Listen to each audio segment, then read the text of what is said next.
નમો હરિયંતાણમ નમો સિદ્ધાણમ નમો વાયરિયાણમ નમો વજ્જાયાણમ નમો લોય સૌવસાવુણમ એસો પંચનમુકારો સૌવ પાવપણાસણો મંગલાણમ ચ સૌવેશી બ્રહ્મમ વૈ મંગલમ મંગલમ ભગવાન વીરો મંગલમ ગૌતમ પ્રભુ મંગલમ સ્થૂલભદ્રાદ્યા જૈન ધર્મો સ્તુ મંગલમ. પ્રવચનનો વિષય છે ભયને ભયભીત કરનારો એક ભડવીર, રાજપુત્ર હરિવિક્રમ. આજથી આશરે 1000 વર્ષ પૂર્વે બનેલો 4750 શ્લોક અને 10 વિભાગની અંદરમાં વહેંચાયેલો હરિવિક્રમ ચરિત્ર નામનો આ ગ્રંથ માનવ માત્રની એક કોમન સમસ્યા, ડર, ભય, ફિયર. એટલે ઘણી વખત એવું થાય છે કે માણસ ગભરાય છે માટે ભય ભયભીત કરે છે, કે હકીકતની અંદરમાં ભય હોય છે માટે માણસ ગભરાય છે. એ હજી કદાચ નક્કી નથી થઈ શકતું. ઘણી વખત આપણે એમ કહીએ છીએ કે પરિસ્થિતિ એવી વિકટ હતી એટલે કે મને ડર લાગી જ ગયો, એમાં બીક લાગે છે. અને એવા પરાક્રમી વ્યક્તિઓ પણ જોઈ છે કે એ જ પરિસ્થિતિમાંથી રસ્તો કાઢી અને આબાદ બહાર નીકળી જાય. ઉલટાના એ લોકો ડરને ડરાવી નાખે છે. હવે આમાંથી શું નક્કી કરવું એ ઘણીવાર ખબર નથી પડતી. જેમ કે હું તમને આ સમર વેકેશનના ઉદ્ધાર માટે સમજાવું છું, વારંવાર કહું છું કે આ એક મોકો આવ્યો છે, અવસર આવ્યો છે, એક તક આવી છે, એક ચાન્સ મળ્યો છે, તો એને ઝડપી લઈએ. ગરમીની બાબતને સાઈડમાં મૂકી દો. હમણાં ગરમી છે એ હમણાં ભૂલી જાઓ. ઉપધાન કરવા છે, કરવા જેવા છે, કરવા જ છે, આજે નહીં તો કાલે કરવા છે, તો સપરિવાર કરવાનો મોકો મળ્યો છે. તમારા બાલક બાલિકાઓને કરવાનો મોકો મળ્યો છે. હવે એવા સમયની અંદરમાં શું વિચારશે? 45 દિવસ કેવી રીતે રહેવાય? નાહવાનું નહીં, સ્નાન નહીં કરવાનું, સાબુ નહીં લગાડવાનો, મોબાઈલ નહીં વાપરવાનો, પછી લેટ્રિન બાથરૂમની વ્યવસ્થા પણ કેટલી બધી વિચિત્ર હોય, કેવી રીતે થાય? હવે આ વ્યક્તિ જો ઉપધાન કરવાની શરૂઆત જ નહીં કરે ને તો માની લેવું પડે કે એને ભયની સામે પોતાના હથિયાર હેઠા મૂકી દીધા. એટલે પરિસ્થિતિ ખરાબ હતી માટે ડરી ગયા, કે ડરી ગયા માટે પરિસ્થિતિ વિકટ બની, એ નક્કી આપણે કરવાનું છે.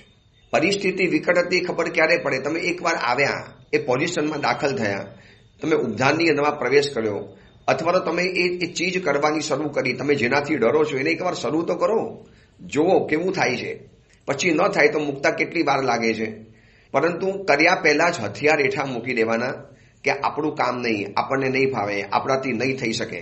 તો પછી માનવું પડે કે પરિસ્થિતિ વિકટ નથી, ભય ઉત્પન્ન થયો અને એના કારણે તમને પરિસ્થિતિ બહુ વિકટ લાગી.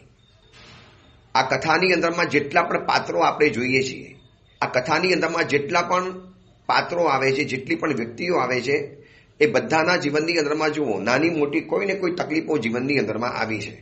વીરસેનને આવી, હરિવિક્રમને આવી, ભુવનસુંદરીને પણ આવી, એના માતા પિતાને પણ આવી, બીજા પણ અન્ય જેટલા પણ પાત્રો આ બધામાં આવે છે, જેટલા કેરેક્ટર આવ્યા છે, બધાને કંઈ ને કંઈ મુશ્કેલી તો આવી જ છે. પણ એ લોકોએ એમાંથી રસ્તો બહાર કાઢ્યો. હવે હાથ પગ બાંધીને કોઈ માણસ દરિયાની અંદરમાં ફેંકીને અને ઊંડું અગાધ પાણીની અંદરમાં ડૂબતા જવાનું, છતાં પણ નહીં ગભરાવાનું અને એમાંથી રસ્તો બહાર કાઢવાનો. બસ આ જ છે. ઘણી વાર છે ને સમસ્યા મોટી નથી હોતી.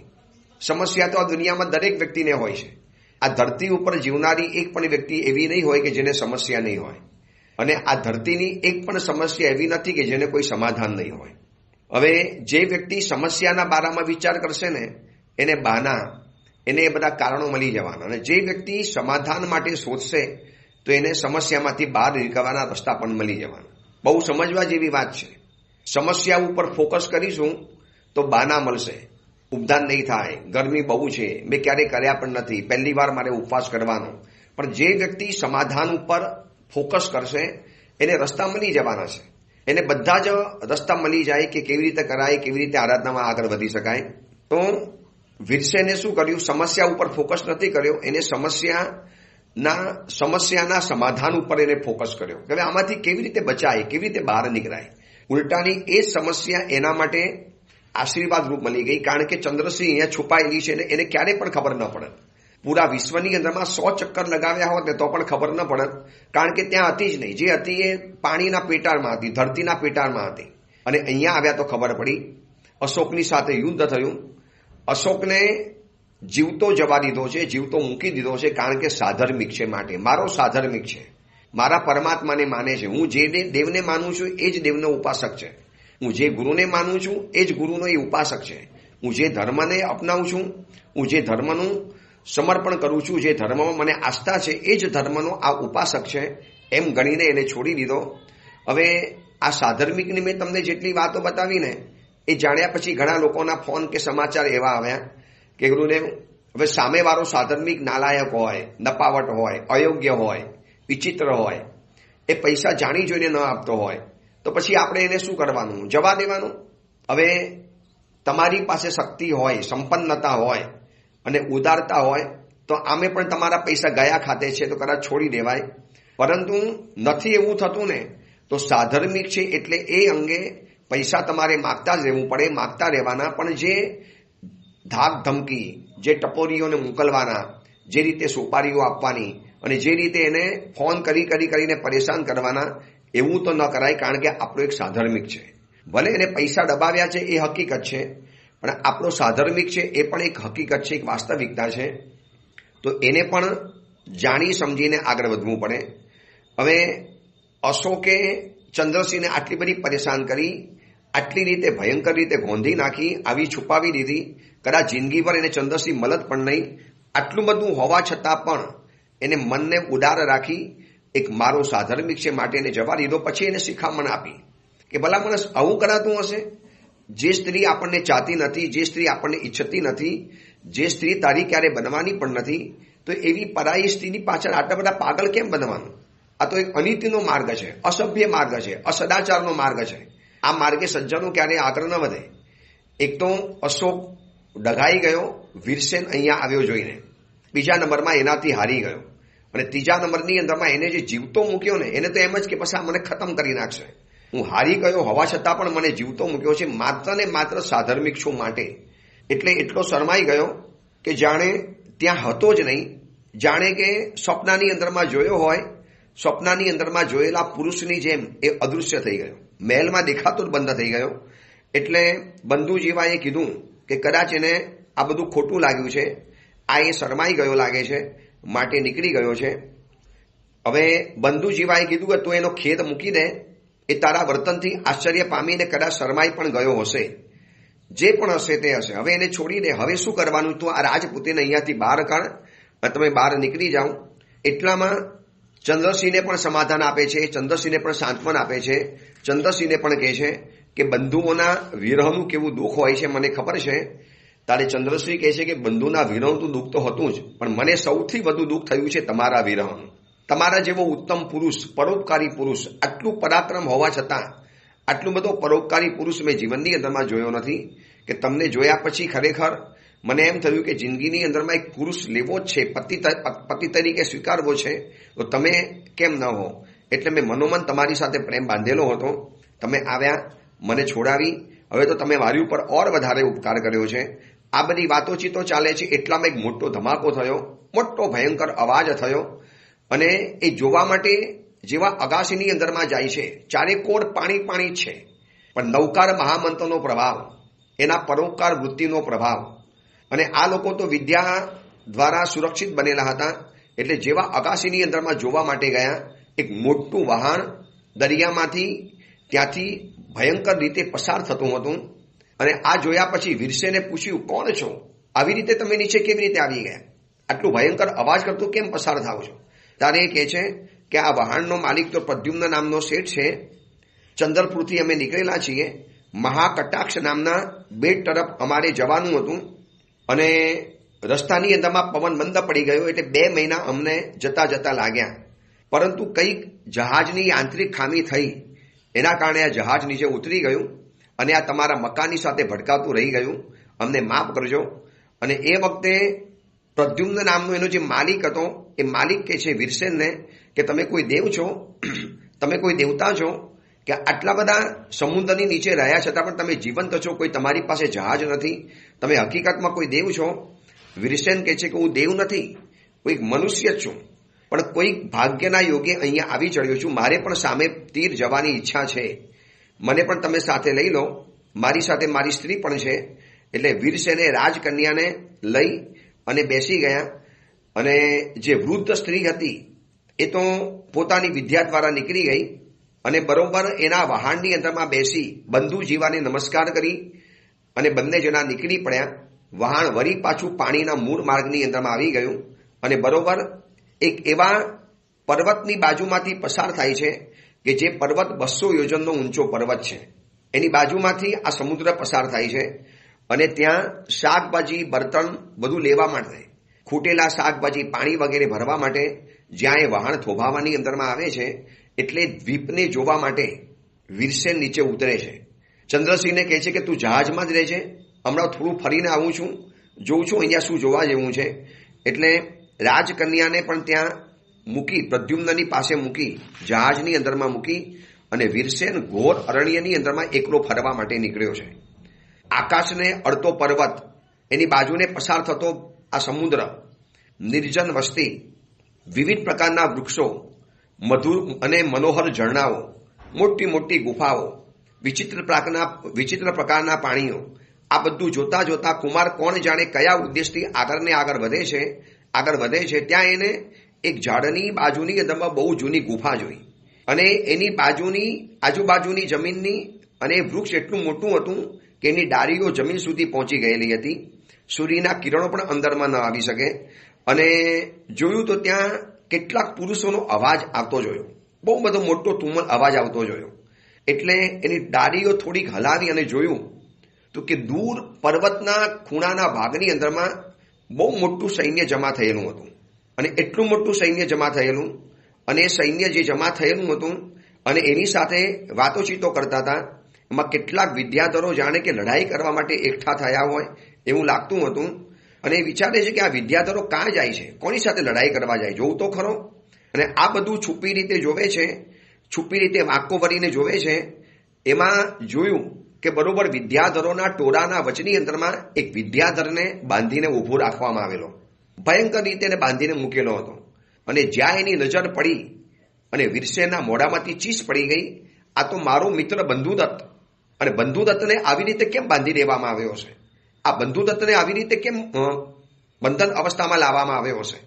આગળ પાત્ર આવી ગયું છે બંધુદત્તનું, કે જે પોતાના પિતાજીના મંત્રીનો આ પુત્ર હતો બંધુદત્ત. એ બંધુદત્તને પોતાનો આવો મિત્ર, જીગરજાન મિત્ર, અને પોતાના મિત્રની આટલી બધી ભયંકર દુર્દશા આ જોયા પછી વીરસેન વિચાર કરે છે કે શું છે, જોવું તો ખરો આ કેમ મને બાંધ્યો છે બંધુદત્તને, શું એવો તો ગુનો કરી નાખ્યો બંધુદત્તે. અને હજી કંઈક વિચારે એની પહેલા બંધુદત્તને ઉદ્દેશી અને વિદ્યાધરો એના પોતાના સ્વામીને વાત કહેતા હતા, એ આખી વાત અહીંયા બતાવે છે. અને આ બધી વાતો વીરસેન સાંભળે છે કે સ્વામી, આપે તો પહેલા અમને નાસિક નગરમાં જોવા માટે મોકલ્યા અને નાસિકની અંદરમાં ગયા તો ખબર પડી કે વૈટાઢ્ય પર્વત ઉપરનો અશોક, એની તપાસ માટે પણ અમે ત્યાં જ ગયા હતા. ત્યાં અમે એવું સાંભળ્યું કે રાવણે જેમ સીતાનું અપહરણ કરેલું હતું એવી જ રીતે બાગમાંથી ચંદ્રસિંહને અશોક લઈને ઉપાડી ગયો છે. અને એની પાછળ વીરસેન પણ ગયો છે, કારણ કે એ સ્ત્રી વીરસેનને ચાહતી હતી, વીરસેનને પોતાને મનોમન પતિ માનતી હતી. અને એના માતા પિતાના સાંત્વન માટે વીરસેન રાજપુત્ર એ ચંદ્રસિંહને શોધવા માટે નીકળ્યો. અને તમારા આદેશથી, રાજન આપના આદેશથી પણ અમે એને શોધવા માટે નીકળ્યા. અમને અશોકનો કોઈ જ પત્તો ન દેખાયો. અશોક અમને કોઈ જગ્યાની અંદરમાં જોવા માટે ન મળ્યો. અને અશોકને શોધવાની અંદરમાં અમે એક ભયંકર મંદિરની અંદરમાં ગયા. એ મંદિરની અંદરમાં કોઈક એક બાબાજી હતા, ઉરગણ નામના મોટા સંન્યાસી યોગીશ્વરને જોયા. એની બાજુની અંદરમાં યોગિનીઓ પણ હતી. અને યોગિનીની બાજુની અંદરમાં આ બંધુદત્ત નામનો, જે અત્યારે તમને આ બતાવે સાહેબ, એ બંધુદત્ત નામનો આ માણસ એ યોગીની પાસે હતો. અને યોગીને કહેતો હતો કે સાહેબ, આપે મારું એક કામ કરી આપવાનું છે. મારો મિત્ર એને ગમતી સ્ત્રીની શોધવા માટે નીકળ્યો છે, પણ હજી કોઈ સમાચાર નથી મળ્યા. અને મારા મિત્રને શોધવા માટે હું નીકળ્યો છું. મારે મારા મિત્રને મળવું છે. હવે મારો મિત્ર ક્યાં હશે એ આપ મને બતાવી શકો, અથવા તો મને મારા મિત્ર પાસે પહોંચાડી શકો. અને ચંદ્રશ્રી એ વીરસેન ઉપર આસુક થયેલી એટલે બાબાજી આખું વૃત્તાંત પૂછ્યું કે શું હતું, અને બંધુદત્તે કહી દીધું કે મારો મિત્ર વીરસેન એને ચંદ્રસિંહને શોધવા માટે નીકળ્યો છે અને ચંદ્રસિંહનું અપહરણ અશોકે કરેલું છે. એટલે આ બધી ત્યાં વાતો ચાલતી હતી અને અમે બરોબર ત્યાં પહોંચ્યા અને અમે ખાનગીમાં ઉભા રહીને આ બધી વાતો સાંભળતા હતા. વીરસેન આ બધી જ વાતો નીચે વિદ્યાધરોના ટોળાની અંદરમાં બંધુદત્તને બાંધીને લઈ ગયેલા માણસો આખી જે વાત બતાવે છે એ વાતો આ બધી વીરસેન સાંભળે છે. ત્યારે વીરસેનને ખબર પડી કે આ બંધુદત્ત મને શોધવા માટે નીકળ્યો છે. અરે હું તો એને કહેવાનું જ ભૂલી ગયો કે હું ચંદ્રસિંહને શોધવા માટે જઈ રહેલો છું. અચાનક જ નીકળી ગયો રાતના કોઈને કહ્યા વગર, અને મારો મિત્ર મારા માટે આટલો બધો દોડધામ કરે છે, આટલો બધો પરેશાન થાય છે, આટલો બધો મારા માટે તલ પાપડ છે. અને એ આખો વૃત્તાંત જાણ્યો ત્યારે ખબર પડી કે બંધુદત્તે કેટલું મોટું જોખમ અને સાહસ કરેલું હતું. અને સાહેબ આ યોગીની પાસે ગયો અને યોગી કહે છે કે હું બધું જ કરી શકું એમ છું. એટલે યોગીએ કીધું કે એક મોટો યજ્ઞકુંડ બનાવવો પડશે. યજ્ઞકુંડની અંદરમાં હું વેતાલને આહ્વાન આપીશ અને વેતાલ આવી અને બધી ઈચ્છાઓ પરિપૂર્ણ કરશે. એટલે વીરસેન આ બધી વાતો જ્યારે સાંભળે છે અને એમાં ઓલા માણસો એના સ્વામીને કહે છે કે એ સંન્યાસીએ એવું કીધું કે આજે અષ્ટમીની રાત છે અને આજની રાતે મારે એક વિશિષ્ટ મંત્રની સિદ્ધિ કરવાની છે. એ વિશિષ્ટ મંત્રની સિદ્ધિ થયા પછી હું બધા જ પ્રકારના કાર્યો કરી શકવાનો છું. એટલે તારે મને આટલી બાબતમાં એક સહાય કરવાની. આજની રાત મને મારી મંત્ર સિદ્ધિની અંદરમાં તારે સહાય કરવાની.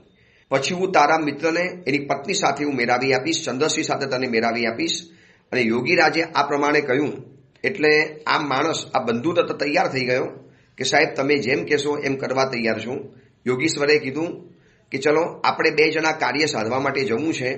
એ લોકો એ રાતના સમયની અંદરમાં જંગલમાં ચાલી ગયા. અમે પણ એમની પાછળ પાછળ ચાલ્યા. સર્વ માંડલું બનાવ્યું, યજ્ઞનો હોમ શરૂ કર્યો, સામાન તૈયાર કર્યો, વિવિધ પ્રકારની સામગ્રીઓ લઈ આવ્યા અને કીધું બંધુદત્તને કીધું કે જો આ જગ્યાની અંદરમાં યોગીની હોય છે, અહીંયા વિઘ્ન થવાનો સંભવ છે. આ જંગલોમાં ભૂત, પ્રેત, રાક્ષસ, વેતાલ, સેંકડો પ્રકારના પિશાચોનો અહીંયા વાસ હોય છે. માટે ચારે દિશાની અંદરમાં સાવધાન રહેજે. મારો આ જાપ, મારી આ સાધના એને તોડવા માટે અનેક દેવી દેવતાઓ કોશિશ કરશે, પણ તારે બરોબર ચકોર નજર રાખીને ઉભા રહેવાનું છે, નિર્ભયપણે ઉભા રહેવાનું, તારે ડરવાનું નથી. વીરસેન આ સાંભળતા સાંભળતા પીગળી જાય છે કે એક મારો મિત્ર મને મેળવવા માટે કેટલું બધું સાહસ અને બલિદાન કરવા તૈયાર થયો છે. આખી કથાની અંદરમાં દરેક પાત્રો કેવા એકબીજાના માટે કેટલું બધું સહન કરવા તૈયાર છે. કોઈ કોઈનાથી ગભરાયા નથી. જૂના કાળની અંદરમાં શિક્ષણ જ એવું આપવામાં આવતું હતું કે માણસો નિર્ભય બને. શિક્ષણ એનું કહેવાય કે જે શિક્ષણ માણસને નિર્ભય બનાવે, ભયમાંથી મુક્ત કરે. હવે આ બાજુ યોગીજીએ જાપ શરૂ કર્યો અને બંધુદત્ત કહે છે કે મારા તમે તમારી રીતે જાપ શરૂ કરો, કોઈ ચિંતા નહીં કરતા, હું મારી રીતે બધું સંભાળી લઈશ. એટલાની અંદરમાં દક્ષિણ દિશાની અંદરમાં મોટો ખડખડાટ થયો, અવાજ થયો અને જોયું તો કાળા રંગનો ભયંકર રાક્ષસ, એટલો મોટો વિકરાળ રાક્ષસ એક વેતાલ આવી ગયો, ક્ષેત્રપાલ આવ્યો અને કહે છે કે હે દુષ્ટ, મને જાણ્યા વગર તું સિદ્ધિ મેળવવા માટે ઈચ્છે છે. હું તને સિદ્ધિ પ્રાપ્ત નહીં કરવા દઉં. છતાં પણ આ પુરુષ એક ક્ષેત્રપાલની સાથે લડે છે, ક્ષેત્રપાલની સાથે ફાઇટ આપે છે, ક્ષેત્રપાલને સાધનામાં વિઘ્ન કરતો અટકાવે છે. અને આ બધું પતી ગયા પછી જ્યાં છેલ્લું બાકી હતું અને અમને ખબર પડી ગઈ કે જો આને વિદ્યા સિદ્ધ થઈ ગઈ તો ચોક્કસ એ વીરસેનને શોધી કાઢશે, વીરસેનને સહાય કરશે અને આ બંધુદત્તને પણ એના મિત્ર સાથે મલાવી આપશે. એટલે સ્વામી અમે શું કર્યું, એ અગ્નિ આખોને આખો બુઝાવી નાખ્યો પાણી દ્વારા અને અમે આવી રીતે એને પકડી લીધો છે. એ બાબાજી તો નીકળી ગયા, એ સંન્યાસી તો નીકળી ગયા, અમે એને પકડીને હવે તમારી પાસે લઈ આવ્યા છીએ. હવે આપ નક્કી કરો કે અમારે શું કરવાનું. હવે આપે નક્કી કરવાનું છે. એને ક્ષેત્રપાલને હરાવ્યો છે, અમે એ યોગીજીને પણ મોકલી આપ્યા છે અને અમે આપની પાસે લઈ આવ્યા છીએ. હવે આપ પ્રમાણ છો, આની અંદરમાં અમારે શું કરવાનું. અને હવે વીરસેનને ખબર પડી કે બંધુદત્તને બાંધીને કેમ લઈ આવ્યા છે. બંધુદત્તે કેટલું બધું સહન કર્યું છે. બંધુદત્તે કેટલા બધા ગામ નગરની અંદરમાં ફર્યો હશે, રખડ્યો હશે. બંધુદત્તની હકીકત સાંભળ્યા પછી વીરસેન મનની અંદરમાં શરમાઈ ગયો અને વિચાર કરવા લાગ્યો કે મારા વિયોગ વગર પોતાના જીવતરની આશા છોડી દેનારો આ મિત્ર જંગલની અંદરમાં ભડકે છે. પૃથ્વી ઉપર આવા પણ વિશ્વ ઉપકારી, આવા પણ વફાદાર આવા પણ કોઈ મિત્રો હોય છે, એ જાણીને મને આશ્ચર્ય થયું. હવે મારે મારા મિત્રને છોડાવવો તો પડશે જ, આ બંધુદત્તને મારે આ બંધુદત્તને છોડાવવો પડશે. જે વીરસેન એમને પણ કોઈને છોડાવવા તૈયાર થાય છે, એમને પણ કોઈને મુક્ત કરાવવા તૈયાર થાય. જ્યારે પોતાના માટે આટલું બધું કરનારો જ્યારે પોતાનો જ મિત્ર ફસાયેલો હોય તો આ તો કેવી રીતે છોડી શકે? હવે એ વિચારે છે કે આ કોણ છે, સામે વિદ્યાધરો કોણ છે, અને ચંદ્રસિંહને મળવાના હેતુથી હું તો એને કયા વગર નીકળી ગયો બંધુદત્તને, અને મારી પાછળ આ રીતે આવ્યો છે. અને એને તપાસ કરતા ખબર પડી કે આ તો શેખર નામનો રાજા છે, વિદ્યાધરનો રાજા, શેખર નામનો રાજા. હવે એ શેખર રાજા આ બધું સાંભળ્યા પછી ભયંકર ક્રોધમાં આવી ગયો અને બંધુદત્તને કહે છે કે દુષ્ટ, હાલમાં તો તને અત્યારે જીવાડે એવો કોઈ માણસ દેખાતો નથી. તું મારા ક્રોધની અગ્નિની જ્વાલાની અંદરમાં બળીને ભસ્મ બની જવાનો, હું તને રાખ કરી દેવાનો. તે મારા દુશ્મનને સહાય કરી, તે અમારા દુશ્મન માણસોને તે સહાય કરી. તું તારા મિત્ર માટે આટલું બધું કરવાની અંદરમાં ગયો. અને એ શેખરનું આવું નિર્દય ભાષણ સાંભળ્યા પછી બંધુદત્ત કહે છે કે હે મારા હાથ અને દંડ, તમે મારા મિત્રનું રક્ષણ કરજો. ભલે હું કદાચ જઉં છું, પણ મારો મિત્ર જ્યાં હોય ત્યાં સુખેથી રહી શકે છે. એ વખતે શેખર રાજા કહે છે કે જે વખતે તને આ લોકોએ ચોરની જેમ બાંધ્યો તો તારો મિત્ર કેમ તને બચાવવા માટે ના આવ્યો? તું અત્યારે બંધન અવસ્થાની અંદરમાં છે તો તને તારો મિત્ર બચાવવા માટે કેમ નથી આવ્યો? ક્યાં છે તારો મિત્ર? તારો મિત્ર દુનિયામાંથી ગયો, અલોપ થઈ ગયો. વીરસેન આ બધી જ વાતો ખૂણામાં બેઠો બેઠો સાંભળે છે. અને બંધુદત્તએ જોયું કે અત્યારે સમય પસાર કરવા જેવો છે, કોઈ પણ રસ્તો નીકળી જશે. એટલે ક્યારેક કોઈ પણ સમસ્યા જીવનની અંદરમાં ઘેરી વળી હોય ને, ત્યારે એને સમય પસાર ઉપર કરવા દેવો, એને સમય ઉપર મૂકી દેવી. સમય પસાર થાય છે એટલે કદાચ સમસ્યા શાંત પણ થઈ જાય, સમસ્યા બદલાઈ પણ જાય, સમસ્યા આપનારો કદાચ ચાલી પણ જાય, અથવા તો એમાંથી કોઈક રસ્તો નીકળી જાય, કંઈક તો થાય છે. એટલે બંધુદત્ત કહે છે કે તારે મારવો તો મારજે, કોઈ વાંધો નથી, પરંતુ એક તને કથા મારે જાણવા જેવી છે, કે એક ચોરની કથા જાણવા જેવી છે. એટલે બંધુદત્તે જ્યારે વાત કરીને એટલે શેખર કહે છે કે બોલ, તારે કઈ કથા મને કહેવી છે? એટલે વચમાં એક નાનકડી કથા બંધુદત્ત આવી ભયંકર પરિસ્થિતિમાં પણ સમય પસાર કરવા માટે બતાવે છે કે દક્ષિણ દિશાના દેશની અંદરમાં ધન ધાન્યથી સમૃદ્ધ એવું એક શાલિગ્રામ નામનું ગામ હતું. એમાં ધનપાલ નામનો એક શ્રીમંત વાણિયો હતો, એને કાર્તિક નામનો પુત્ર હતો, અને બંને બાપ દીકરા સુખેથી રહેતા હતા. બિઝનેસ સરસ મજાનો ચાલે, વેપાર સરસ મજાનો ચાલે, પરિવાર સાથે રહેતા હતા. એમાં એક દિવસ શાલિગ્રામના નગરજનોને ચોર આવ્યા, લૂંટી ગયા. એમાં એ વાણિયાને પણ લોકોએ લૂંટી નાખ્યો. હવે એ વાણિયો એના દીકરાને કહે છે કે આપણી પાસે ચોરો લઈ ગયા, એ સિવાય તો ઘણું પડેલું છે આપણા ઘરની અંદરમાં જ. હવે આપણે એને કોઈક બીજી જગ્યાએ દાટવું પડશે, બીજી કોઈ જગ્યાએ એને છુપાવવું પડશે, તો આપણે કોઈ ગુપ્ત જગ્યાને શોધવી પડશે. એટલે દીકરો કહે છે કે પિતાજી, આપણા ગામની બહાર જંગલમાં એક મોટું દેવર છે, ત્યાં લગભગ લોકોની અવર જવર ઓછી હોય છે. આજે આપણે રાતના ત્યાં જઈ એની આજુબાજુની અંદરમાં દાટી રહીશું અને ઉપર નિશાની આપણે કરી લઈશું. અને જૂના કાળની અંદરમાં આવી બેન્કિંગ સિસ્ટમ નથી, ધન વગેરે આવી રીતે દાટવાની અંદરમાં આવતું હતું, આવી રીતે મૂકવા માટે આવતું હતું. એટલે બાપ દીકરો બધું જ ધન લઈ અને જંગલ તરફ જાય છે. આ બાજુ ધન દાટી લીધું, ઉપર નિશાની વગેરે કરી લીધી, પોતાની સોનામહોર ઉપર પોતાની મુદ્રા અંકિત કરી લીધી, બધું જ વ્યવસ્થિત કરી લીધું. જૂના કાળમાં પણ ધન દાટવાની પણ આખી એક સિસ્ટમ અને પદ્ધતિ હતી, એક વ્યવસ્થિત એક તાલીમ હતી એની. અને બંને જણા જાય છે ને તારે પિતાજી કહે છે કે બેટા એક વખત તપાસ કરી લે, કોઈ છે કે નથી ને આજુબાજુમાં. પિતાજી રાતના સમયે કોણ આવે? બેટા આમાં ભરોસો કરાય નહીં, એકવાર નજર તો કર. અને છોકરો તપાસ કરીને આવે છે ને ત્યારે એને કીધું કે પિતાજી આમ તો કોઈ છે નહીં, પણ એક મરેલો માણસ પડેલો છે. એટલે અનુભવી બાપ સમજી ગયો, બેટા એ મરેલો ન હોય, એ મરવાનું નાટક કરતો હોય, જા તું એની પાસે બરોબર જઈને તપાસ કરી આવ કે એના શ્વાસ ચાલે છે કે નથી ચાલતા. જઈને આવ્યો, પિતાજી શ્વાસ તો નથી ચાલતા, શ્વાસ તો બંધ છે. બોલો માણસ પણ હતો નાટકીયો, એને પણ શ્વાસ બંધ કરી દીધેલા. પિતાજી કે બેટા એમ ન ચાલે, એક વખત જરા એને ઢંઢોર, બરોબર બૂમ પાડ, એને બરોબર આમ હલાવ, શરીરની સે પણ ચેષ્ટા દેખાય છે. ઓલો પણ બાપ હતો, એને બધું જ કર્યું છતાં પણ મરદા જેવો દેખાવ કર્યો. એટલે હજી એના પિતાજીને ડાઉટ પડે છે. એ કાર્તિક નામના બેટાને કહે છે કે બેટા એ હલ્યો નથી, ચાલ્યો નથી, બોલ્યો નથી, બરોબર છે, પણ એના શરીરમાંથી ગંધ આવે છે, કંઈ બદબુ આવે છે? ના પિતાજી એ તો નથી આવતી. તો ચોક્કસ એ માણસ જીવતો છે, મરવાનું નાટક કરે છે, આવું બની જ ન શકે. એટલે પિતાજી પણ મેં આટલો હલાવ્યો, આટલો બોલાવ્યો, અને બેટા એ બધું ભરોસો ન કરી શકાય, જા એક કામ કર, આ છરી લે, એનું નાક કાપી આવ. જો પછી નાક કાપતી વખતે પણ સહેજ પણ હુંકારો કરે, સમજવાનું કે માણસ જીવતો છે, એને જીવતો નહીં છોડતો. અને આ માણસ પણ એટલો ચતુર હતો, ચાલાક હતો, એટલો ચબરાક હતો ને એટલો કાબો હતો. નાક કાપી નાખ્યું છતાં પણ હુંકારો નથી કર્યો, મરદાની જેમ જ પડી રહ્યો. છતાંય હજી ઓલા વાણિયાને થાય છે કે નહીં, આ ખોટું છે. અત્યારે આ રીતે કરે ને છતાં પણ કશું ન થાય, લોહી નીકળે છે. એનો મતલબ એના કાન કાપી નાખ્યા, નાક કાપી નાખ્યું, એની આંગળીઓ કાપી નાખી, છતાં પણ એ માણસ કશું જ ન બોલ્યો ને.